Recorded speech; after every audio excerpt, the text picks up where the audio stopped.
I was in a workshop on anti-racism this week that was provided by the Synod, and one of the facilitators said something, not once, but several times, that really got me thinking. They said, in this world that seems to be changing faster and faster, and calling on us to keep up with those changes, we can be comforted by the fact that God never changes.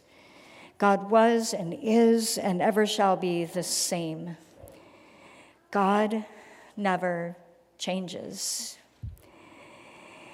And then on this final Sunday before Lent begins in the gospel, we witness Jesus being transfigured, experiencing a complete change of form or appearance in front of our eyes.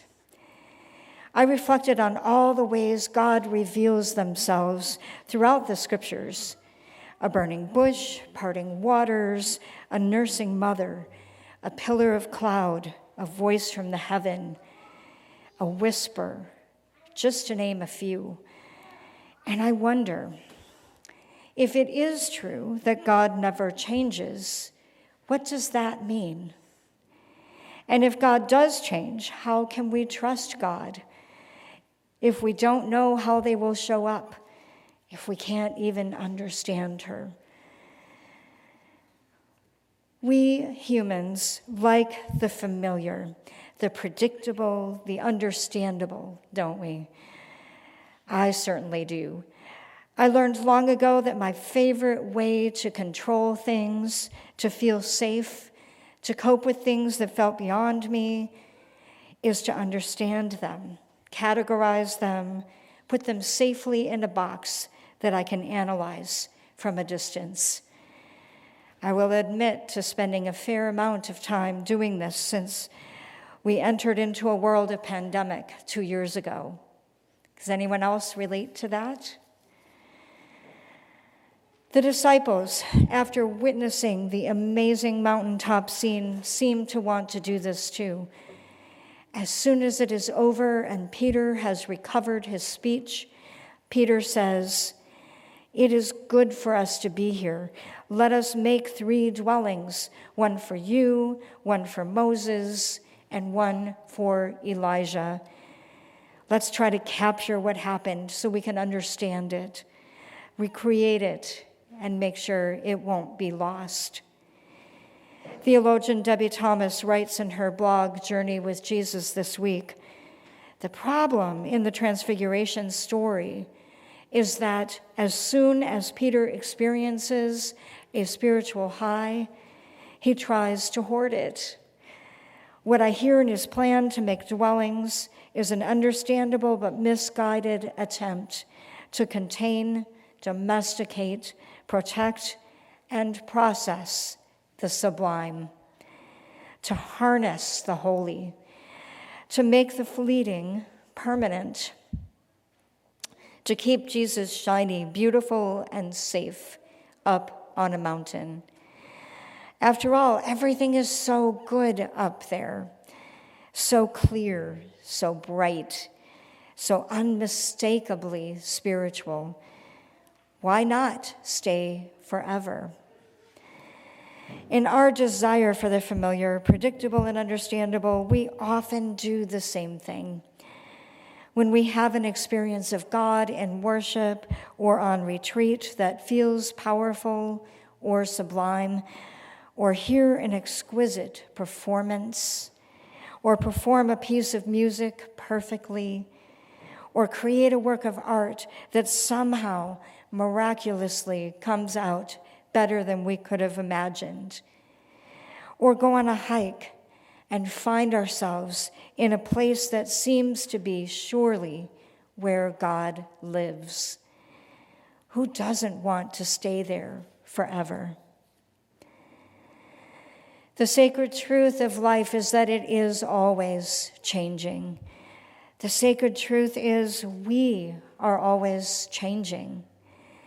How we see the world, how we see God, and how we understand ourselves changes over time. A young adult realizes their parents are human after all. An addict admits after years of struggle that they need help. An LGBTQIA person embraces the beautifully unique person they were created to be, claiming gender or ways of loving and living for perhaps the first time. One comfortable in their understanding of God comes to realize that God is far bigger than they had ever thought. Transfiguration, beloveds, is not just for Jesus, but for all of us. Transfiguration means that the Spirit is never done transforming us, revealing us more fully. Change, beloveds, is not only unavoidable, but is part of God's creative work in our lives. In the end, the voice of God is enough for Peter to set aside capturing Jesus' moment of transfiguration. Having failed to encapsulate the mountaintop, the disciples tell no one what they have experienced. They come back down from the mountain, after all, to the world that is not always shiny, beautiful, and safe.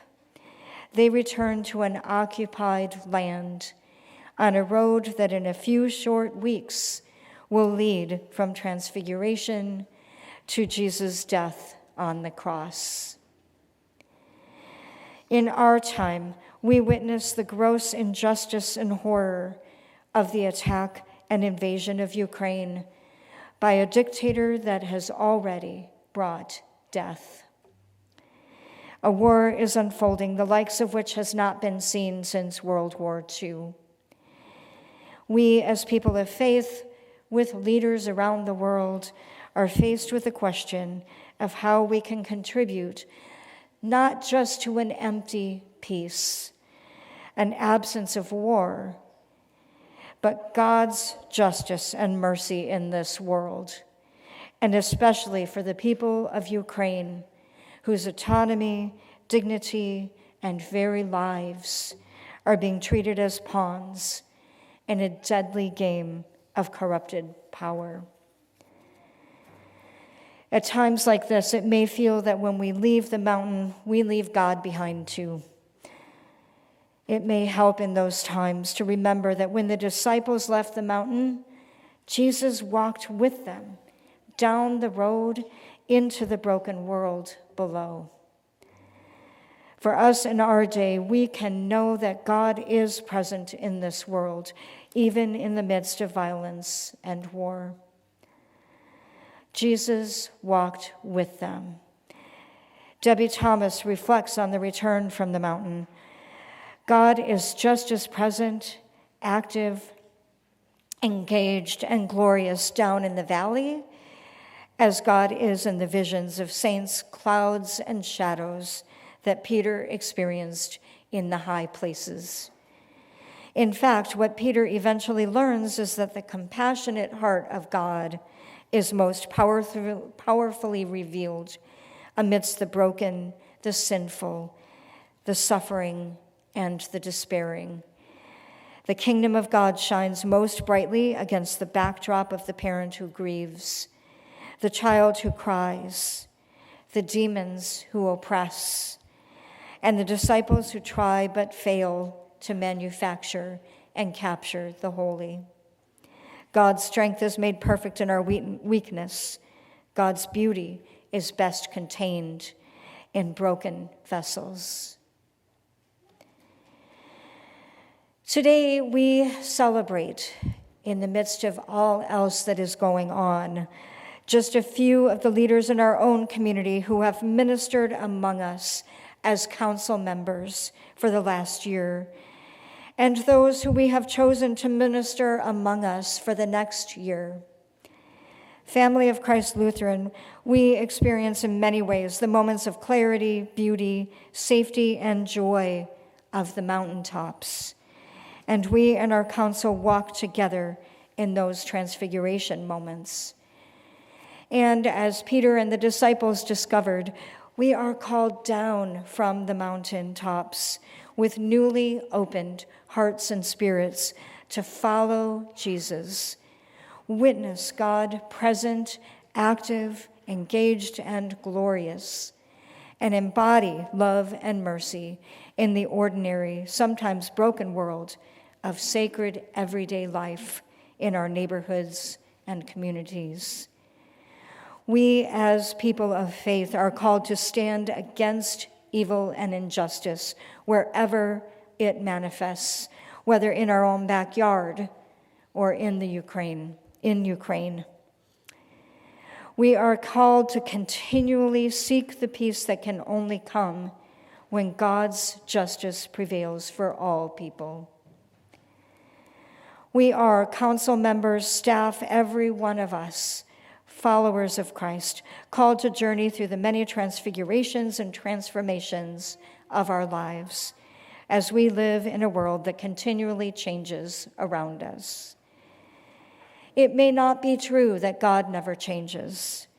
The good news of the Transfiguration is this: in a world that just won't stop changing, as we ourselves change day by day, we can trust God, not in spite of, but because God is moving and changing right along with it. Peter and his disciples witnessed it on the mountaintop, and we can see it in our own lives. In the midst of all the seeming chaos, what will never change is God's unfailing presence and unbounded love. Thanks be to God.